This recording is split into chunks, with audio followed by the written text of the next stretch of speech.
L D എഫും U D എഫും R S പിയും ഒരേപോലെ വിജയിച്ച് കയറിയിട്ടുള്ള സ്ഥലമാണ് കൊല്ലം. നിങ്ങൾക്കറിയാം, ആർ എസ് പിക്ക് നല്ല കനത്ത വേരോട്ടമുള്ള സ്ഥലമാണ് കൊല്ലം.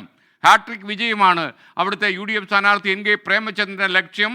സിറ്റിംഗ് എം എൽ എ ആയ എം മുകേഷാണ് പ്രേമചന്ദ്രൻ്റെ കൗണ്ടർ. നിങ്ങൾക്കറിയാം, മുകേഷിനെ തന്നെ ഇറക്കി കൊല്ലം മണ്ഡലം പിടിക്കാൻ കഴിയുമോ എന്നാണ് എൽ ഡി എഫ് ശ്രമിക്കുന്നത്.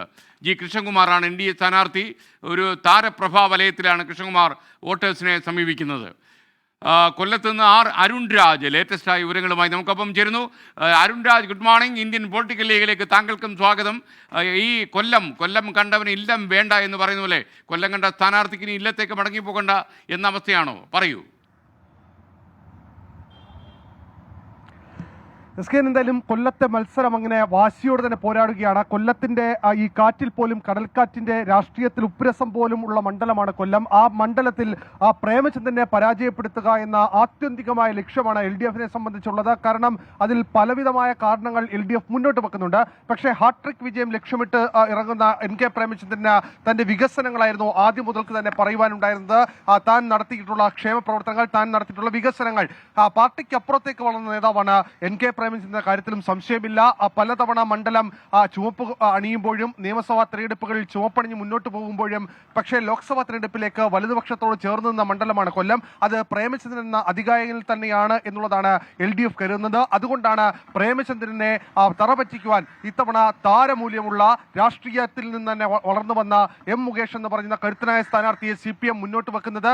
ആ CPM-ന്റെ തീരുമാനം ഒരു ഘട്ടത്തിൽ പോലും തെറ്റിയില്ല എന്ന് തെളിയിക്കുന്ന പ്രകടനമാണ് ഈ അവസാന ഘട്ടത്തിൽ വരെ മുകേഷിന്റെ ഭാഗത്തു നിന്നും ജനങ്ങളുടെ ഭാഗത്തു നിന്നും ലഭിച്ചിട്ടുള്ളത്. അങ്ങനെ ഇഞ്ചോടിഞ്ച് പോരാട്ടം എൽ ഡി എഫും യു ഡി എഫും തമ്മിൽ കൊല്ലം ലോക്സഭാ മണ്ഡലത്തിൽ നടത്തുന്നു എന്നുള്ളതാണ് ഏറെ പ്രധാനപ്പെട്ട കാര്യം. ഓരോ വിഷയങ്ങളും വളരെ സജീവമായി ഇടകീറി പരിശോധിച്ചുകൊണ്ട് താഴെത്തട്ടിൽ വരെ അതിന്റെ പ്രചാരം എത്തിക്കാൻ ഇരു മുന്നണികളും വാശിയോടെ തന്നെ ശ്രമിച്ചിട്ടുണ്ട്.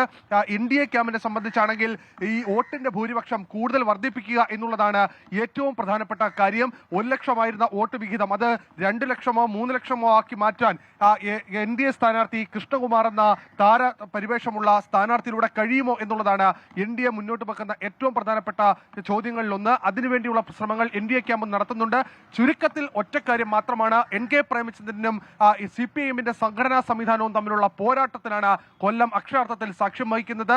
ആര് കൊല്ലത്ത് വിജയിച്ചു കയറും എന്നുള്ളത് NDA വോട്ടുകൾ കൂടി നിർണായകമാണ്. അവസാന ഘട്ടത്തിലേക്ക് കടക്കുമ്പോൾ എൻ കെ പ്രേമചന്ദ്രന് കൃത്യമായി പ്രവചിക്കാൻ കഴിയാത്ത രീതിയിൽ മത്സരം അത്ര കണ്ട് പിരിമുറുക്കത്തിലേക്ക് പോയിരിക്കുന്നു എന്നുള്ളതാണ്. എന്തായാലും മത്സരഫലം ആരൊക്കെ അനുകൂലമായാലും അത് കൊല്ലത്തിന്റെ രാഷ്ട്രീയ ചരിത്രത്തിൽ പുതിയ അധ്യായം കൂടി എഴുതുന്നതായിരിക്കും. SKN.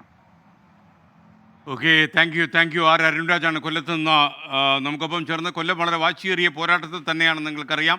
ഇപ്പോൾ സമയം 8 മണി കഴിഞ്ഞ് 57 മിനിറ്റും 48 സെക്കൻഡും. ഇന്ത്യൻ പൊളിറ്റിക്കൽ ലീഗിൽ മറ്റു ചില മണ്ഡലങ്ങൾ കൂടി നമുക്ക് ഉൾപ്പെടുത്താനുണ്ട്.